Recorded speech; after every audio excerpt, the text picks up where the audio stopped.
నమస్కారం. ఈరోజు మనం science, spirituality and the human condition నుంచి కొన్ని ఆలోచనలు చూద్దాం. సైన్స్ చాలా అద్భుతంగా పెరిగింది కదా, కానీ ఈ మూలం ఒక ప్రశ్న అడుగుతోంది.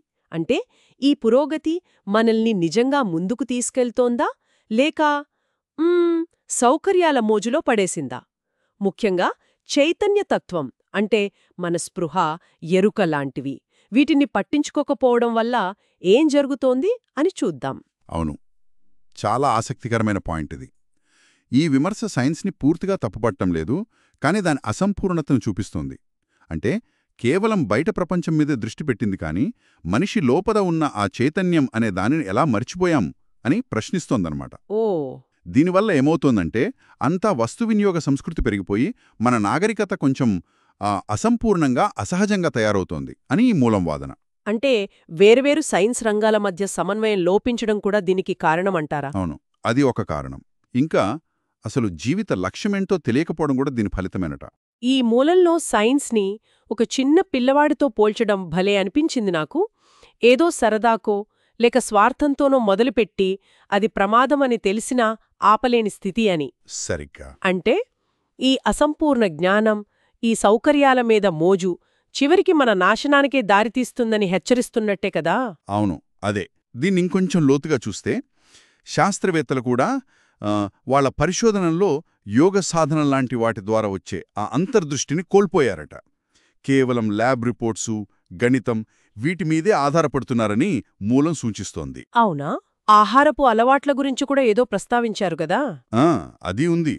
ఇంకో ఆసక్తికరమైన వాదనేంటంటే ఆహార విహారాలు అంటే ఇప్పుడు మాంసం, మద్యం అతిగా తీసుకోవడం లాంటివి, అవి కూడా సూక్ష్మ విషయాలను గ్రహించే శక్తిని తగ్గిస్తాయట. ఓహో. అందువల్లే వాళ్ళు జడ పదార్థాల వెనుకున్న చైతన్యం లాంటి లోతైన విషయాలను విశ్లేషించలేకపోతున్నారని పేర్కొంది. అయితే ఇక్కడొక సందేహం వస్తుంది కదా.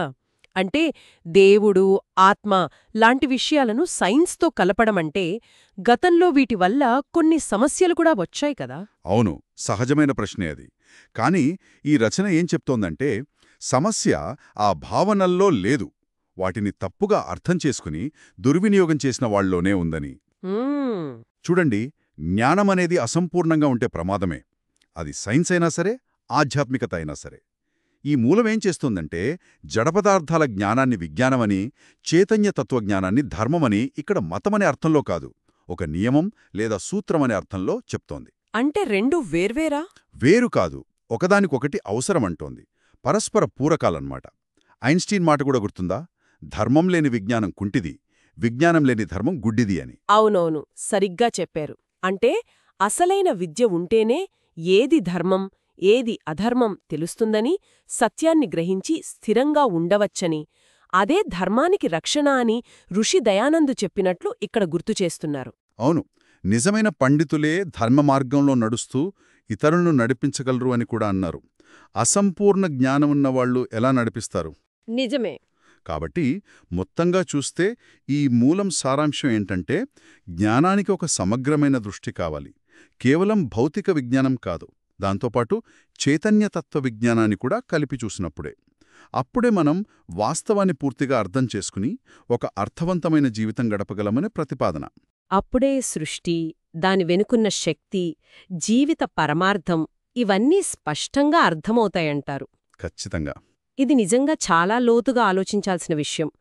మరి ఈ మూలం చెప్పినట్లు ఈ చైతన్యతత్వాన్ని అర్థం చేసుకోవడం ఇంత ముఖ్యమైతే కేవలం భౌతిక పరిశోధనలకు ఆవల వెళ్ళి ఈ అంశాన్ని లోతుగా తెలుసుకోవడానికి వ్యక్తులుగా మనంగాని లేదా మొత్తం విజ్ఞాన సమాజంగాని ఎలాంటి ఆచరణాత్మకమైన పనులు చేయవచ్చు అంటారు?